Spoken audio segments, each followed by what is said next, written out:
En la vastedad silenciosa de la noche ucraniana, bajo un cielo que parecía indiferente al destino de los hombres, el tiempo se comportaba como una cuenta regresiva que nadie podía escuchar. Es la 1 de la madrugada con 23 minutos del 26 de abril de 1986. En ese preciso instante, una decisión tomada en cuestión de segundos, impulsada por la arrogancia y la fatiga, liberó una amenaza invisible capaz de atravesar fronteras de concreto, destruir cuerpos desde su estructura celular y marcar a generaciones enteras que ni siquiera habían nacido. No hubo un rugido de monstruos, ni una declaración de guerra, solo el zumbido eléctrico de una sala de control y la certeza equivocada de que el hombre había domado finalmente a la naturaleza. Pero aquella madrugada, la naturaleza estaba a punto de recordarles, con una violencia absoluta, quién tenía realmente el control. Esta no es una historia sobre átomos colisionando. Es una historia sobre la fragilidad de la mente humana cuando se enfrenta a la presión de un sistema que no admite errores.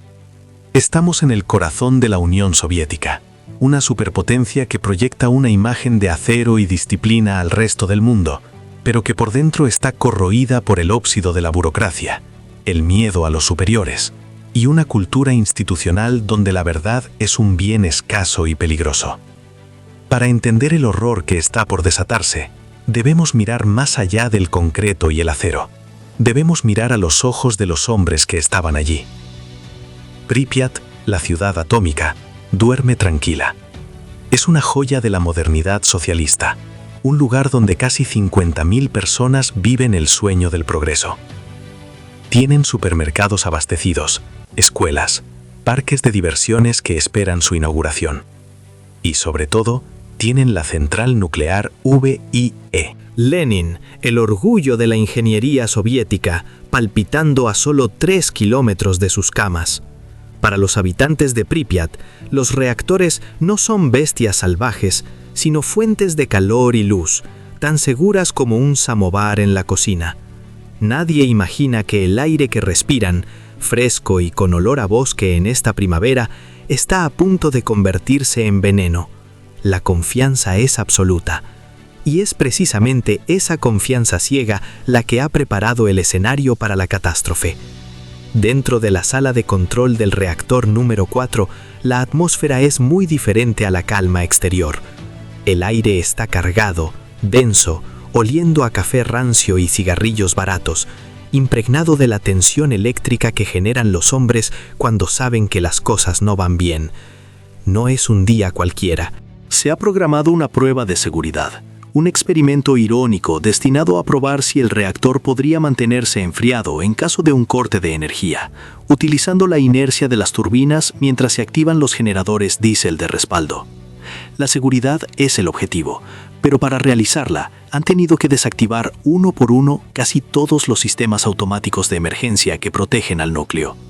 Han vendado los ojos del gigante y le han atado las manos, confiando en que podrán guiarlo solo con la voz.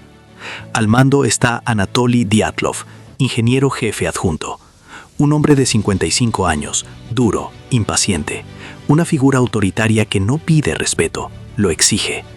Dyatlov camina entre los paneles de control como un general en un búnker. Su presencia es una sombra que presiona los hombros de sus subordinados.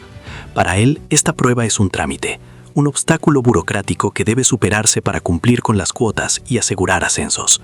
No ve riesgos, ve retrasos.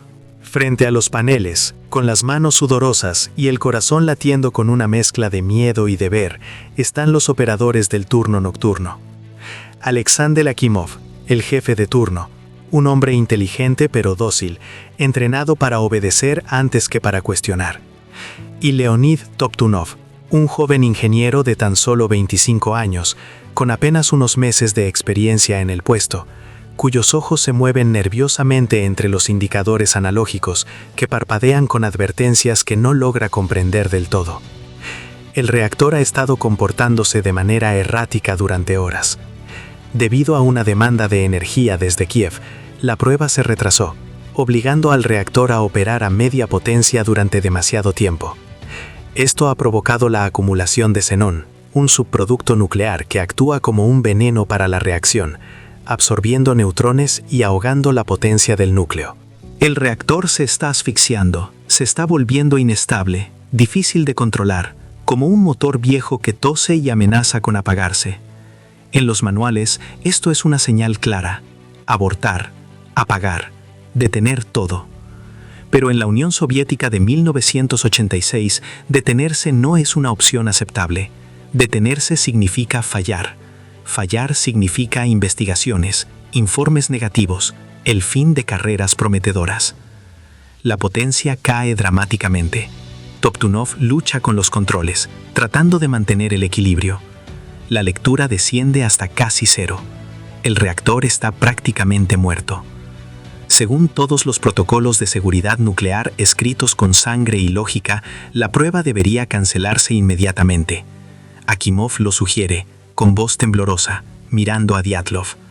Pero Dyatlov no escucha razones técnicas, escucha insubordinación. Con gritos que resuenan en las paredes metálicas de la sala, ordena que se extraigan las barras de control. No solo algunas, sino la gran mayoría. Las barras de control son los frenos del reactor, hechas de boro para detener la reacción.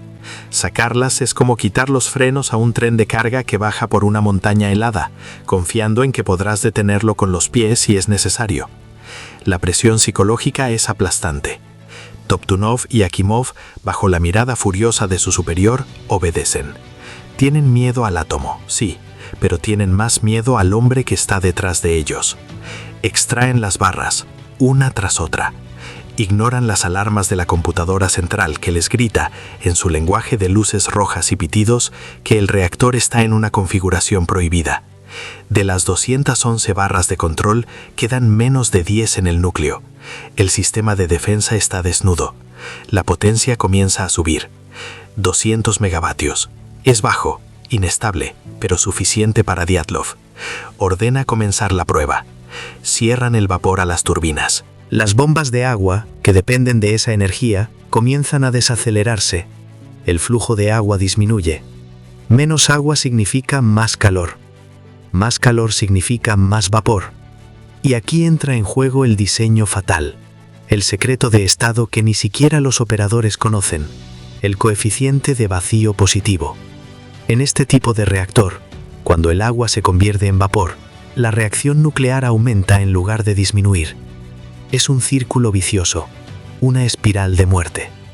El agua hierve furiosamente en los canales. La potencia se dispara. No sube gradualmente, salta. Los indicadores en la sala de control se vuelven locos. Las agujas golpean los topes. El suelo bajo sus pies comienza a vibrar. Un zumbido grave que sube por las suelas de los zapatos y se aloja en el pecho. Akimov grita: «Apaguen el reactor». Toptunov se lanza sobre el botón rojo, el botón del pánico, el ACT5. Este interruptor está diseñado para insertar todas las barras de control de golpe y detener la reacción en segundos. Es el último recurso, el salvavidas.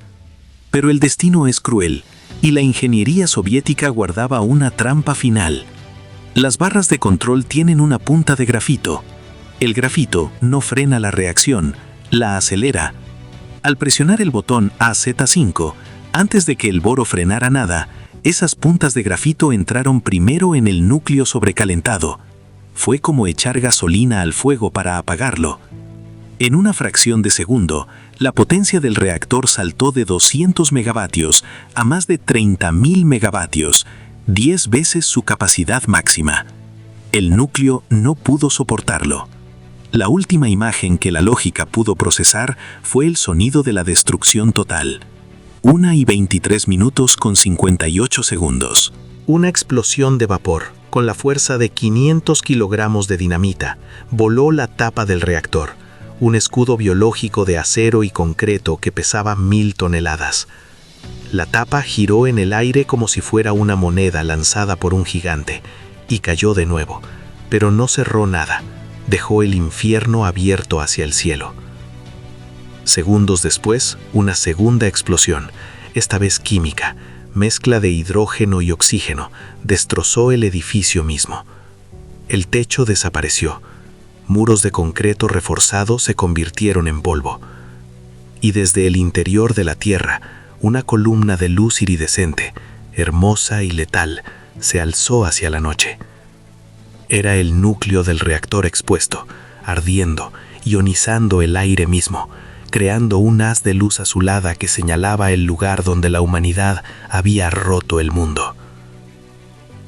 En la sala de control, el silencio posterior a la explosión es ensordecedor. El polvo cae del techo como una nieve gris y tóxica. Las luces de emergencia parpadean en un tono ámbar enfermizo. Los hombres están aturdidos, tosiendo, sin comprender. ¿Qué ha pasado? La mente humana se niega a aceptar lo imposible. Un reactor RBMK no explota. Es físicamente imposible. Les habían dicho en los manuales, en las academias, en las reuniones del partido. Debe ser el tanque de control. Debe ser una turbina. Dyatlov, sacudiéndose el polvo, con la cara pálida pero la arrogancia intacta, ordena mantener el flujo de agua al núcleo. Cree que el núcleo sigue ahí. Envía a 2 jóvenes internos, Proleis y Kudryavtsev, a bajar manualmente las barras de control. Es una sentencia de muerte. Los envía directamente a la boca del volcán. Los 2 jóvenes corren por los pasillos oscuros, sorteando escombros, cables chispeantes y agua que ya es radiactiva. Cuando llegan a la sala del reactor, se detienen en seco. No hay sala, no hay techo. Miran hacia arriba y ven las estrellas. Y abajo, donde debería estar el reactor, ven un resplandor rojo y ardiente. El núcleo no existe. Solo hay ruinas que escupen muerte. Sus cuerpos absorben en segundos una dosis letal de radiación que los matará en semanas de agonía indescriptible. Pero regresan, informan y nadie les cree. La negación es el primer escudo. Afuera, la noche se llena de sirenas. Los bomberos de la estación de Pripyat reciben la llamada. Incendio en el techo de la central. No hay mención de radiación, no hay advertencias, solo fuego. Se suben a sus camiones hombres valientes, hombres comunes, padres de familia, chicos jóvenes como Vasily Ignatenko. Se ponen sus trajes de lona, cascos de plástico, botas de goma. No tienen trajes de plomo, no tienen dosímetros. Creen que van a apagar un incendio convencional, tal vez un cortocircuito, tal vez alquitrán ardiendo en el techo. Al llegar, ven el espectáculo dantesco. Bloques de grafito negro y caliente están esparcidos por el suelo alrededor de la planta. Algunos bomberos, curiosos, los patean. ¡Qué extraño!, piensan. ¿Qué es este material? Nadie les dice que esos bloques son fragmentos del mismo núcleo del reactor, que emiten miles de róntgens por hora. Sostener uno es como abrazar una estrella de neutrones. Ignatenko y sus compañeros suben por las escaleras hacia el techo del reactor 3 para evitar que el fuego se propague. El calor es insoportable, pero no es solo calor de fuego. Es un calor que pica en la piel, un sabor metálico, como a cobre y sangre, que inunda sus bocas.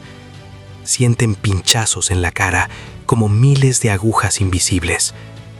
Es la radiación, destruyendo sus nervios, cocinándolos desde adentro. Y sin embargo, siguen subiendo, desenrollando mangueras, arrojando agua a un fuego que no se apaga con agua. Se ríen nerviosamente, bromean sobre el sabor metálico, sin saber que son muertos que caminan. Mientras tanto, en el búnker de la administración, la cadena de mando comienza a operar con la eficiencia ciega de la burocracia soviética. Bryukhanov, el director de la planta, es despertado y llega a su oficina. Los informes que recibe son confusos, filtrados por el miedo de sus subordinados a decir la verdad. Los niveles de radiación son altos, le dicen, pero no catastróficos. ¿Por qué? Porque los dosímetros que tienen a mano solo miden hasta 3.6 róntgens por hora, y las agujas están pegadas al máximo. En lugar de pensar que la radiación es inmensamente superior, asumen que la lectura es efectivamente de 3.6. Es una dosis alta, pero manejable. Es la mentira reconfortante. Bryukhanov llama a Moscú, llama a los funcionarios del partido. Todo está bajo control, dice. Hubo un accidente, un incendio, pero el reactor está intacto. La radiación es normal. Y Moscú, aliviada, decide dormir. Nadie ordena la evacuación, nadie despierta a la ciudad. La maquinaria del Estado prioriza el silencio sobre la seguridad. La ciudad de Pripyat sigue durmiendo bajo la brisa radiactiva. El viento lleva isótopos de yodo, cesio y estroncio hacia los balcones abiertos donde se seca la ropa de los niños, hacia los parques donde jugarán a la mañana siguiente, hacia los bosques de pinos que pronto se volverán rojos y morirán. En el hospital local, las enfermeras ven llegar a los primeros bomberos y operadores. Vomitan violentamente. Sus pieles están rojas, quemadas por un sol que no salió. Gritan de dolor. Los médicos están desconcertados. Nunca han visto algo así a esta escala. Y mientras atienden a los moribundos, ellos mismos comienzan a sentir el sabor metálico en la boca. Sus manos comienzan a picar. El hospital se está convirtiendo en una zona de muerte, irradiado por la ropa de las víctimas, por sus cuerpos mismos que se han vuelto fuentes de radiación. Pero no hay orden de alerta. El teléfono rojo sigue mudo. Al amanecer, el sol ilumina una columna de humo negro que sale de las entrañas de la tierra. La gente de Pripyat se levanta, prepara el desayuno, envía a sus hijos a la escuela. Algunos se detienen en el puente que domina la vista hacia la planta para mirar el incendio. Es un fuego extraño, hipnótico. Dicen que los colores son hermosos. Las madres pasean con sus bebés en cochecitos bajo una lluvia invisible de partículas mortales. Se celebra una boda en el centro de la ciudad. Hay música, vodka y risas, mientras a pocos kilómetros, helicópteros militares comienzan a sobrevolar el cráter, arrojando arena y plomo en un intento desesperado y primitivo de tapar la boca de la bestia. Los pilotos miran hacia abajo y ven el núcleo brillando, una visión del infierno que saben que les costará la vida, pero cumplen las órdenes. Cientos de vuelos, cientos de hombres sacrificados para corregir el error de un puñado. Y abajo, en el suelo, la negación comienza a fracturarse. Los niveles de radiación reales, medidos finalmente con equipos militares traídos de lejos, no son 3.6. Son de 15.000, 20.000 veces más altos de lo normal. La realidad rompe las puertas del búnker. No es un accidente industrial, es una catástrofe planetaria. La magnitud del desastre es tan colosal que paraliza la capacidad de respuesta. No hay manual para esto. ¿Cómo se apaga un volcán nuclear? ¿Cómo se evacúa una ciudad sin causar pánico masivo? Algo que el régimen teme más que a la radiación misma. Valery Egasov, un destacado químico inorgánico, es convocado por el Kremlin para formar parte de la comisión gubernamental. Al leer los primeros informes fragmentados en Moscú, su sangre se hiela. Sabe lo que significa el grafito en el suelo. Sabe que la planta no está simplemente dañada, está abierta. Viaja hacia Chernóbil no como un científico que va a resolver un problema, sino como un hombre que va a un velorio, quizás el suyo propio. Al llegar, la vista desde el helicóptero confirma sus peores pesadillas. No hay reactor 4, solo hay un agujero negro que escupe la muerte hacia la atmósfera, contaminando las nubes que viajarán hacia Bielorrusia, hacia Suecia, hacia toda Europa. Y abajo, la ciudad sigue viviendo, ignorante, condenada. Cada minuto que pasa sin evacuación es un crimen. Cada respiración de esos niños es una sentencia. Pero la política sigue jugando sus cartas. Admitir la gravedad es admitir la debilidad soviética ante los ojos del enemigo occidental. El muro de Berlín no cayó en 1989. Sus primeras grietas se abrieron aquí, invisibles, causadas por neutrones descontrolados y mentiras de Estado. Dentro de la planta, la batalla es cuerpo a cuerpo. Los trabajadores que sobrevivieron a la explosión inicial caminan como fantasmas por los pasillos inundados. Buscan compañeros que nunca encontrarán. Algunos, en un acto de heroísmo suicida, se adentran en la oscuridad para cerrar válvulas manuales, para drenar aceite, para evitar que el fuego se propague a los otros 3 reactores que siguen operativos. Saben que van a morir. Lo ven en sus propias manos que se hinchan y oscurecen en cuestión de horas. Lo sienten en la debilidad repentina de sus piernas. Pero lo hacen porque sus familias están durmiendo en la ciudad vecina. Lo hacen porque es su deber. No son soldados, son técnicos, electricistas, mecánicos, convertidos en la primera línea de defensa de la humanidad contra una fuerza que la humanidad despertó, pero no supo controlar. Sus nombres no aparecerán en los libros de historia con letras doradas, pero sus acciones en esas primeras horas compraron el tiempo que el resto del mundo necesitaba para entender que el apocalipsis había tocado a la puerta. La narrativa oficial comienza a construirse, culpar a los operadores. Es fácil culpar a los muertos o a los que pronto morirán. Dyatlov, Akimov, Toptunov, ellos fueron los que presionaron los botones, ellos fueron los que violaron las reglas, y es cierto, cometieron errores. Pero ¿quién diseñó un reactor que explota al presionar el botón de apagado? ¿Quién ocultó esa falla fatal en documentos clasificados? ¿Quién creó una cultura donde decir no a un superior era más peligroso que violar una ley física? La radiación no solo destruye tejidos biológicos, destruye tejidos sociales. Revela las verdades ocultas bajo capas de propaganda. Chernóbil no fue solo un accidente técnico. Fue el colapso de un sistema basado en la apariencia de control. Y mientras el grafito ardía y el humo radiactivo se elevaba, el mundo estaba a punto de cambiar para siempre. No por la guerra nuclear que todos temían, sino por la paz nuclear que todos dieron por sentada. El grafito ardía sobre el techo, brillando con una luz letal que los bomberos de Pripyat confundieron con un incendio común. Sin trajes especiales, sin dosímetros funcionales, caminaron hacia el núcleo abierto como soldados hacia una emboscada invisible. En las horas siguientes, mientras el aire se llenaba de isótopos radiactivos, la ciudad dormía con las ventanas abiertas. Nadie les advirtió. Las autoridades soviéticas, atrapadas en su propia red de negación, tardaron 36 horas en ordenar la evacuación. Luego vinieron los liquidadores. Cientos de miles de hombres, desde mineros hasta reservistas, enviados a luchar una guerra contra la física misma. En el techo del reactor 4, donde los robots mecánicos fallaban por la radiación extrema, los seres humanos tomaron su lugar. Con palas simples y protecciones de plomo improvisadas, corrieron hacia la muerte en turnos de 90 segundos para limpiar los escombros.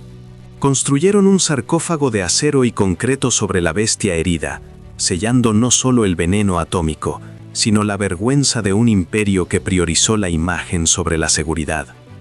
Chernóbil no fue solo un accidente técnico, fue el colapso de un sistema basado en el silencio. La nube radiactiva no respetó fronteras ni ideologías, forzando al mundo a ver lo que sucede cuando la arrogancia humana desafía fuerzas que no puede controlar. La zona de exclusión permanece hoy como un monumento al error, un recordatorio de que la verdad no desaparece porque se prohíba mencionarla. La radiación no conoce el perdón. El precio de las mentiras siempre se cobra con vidas.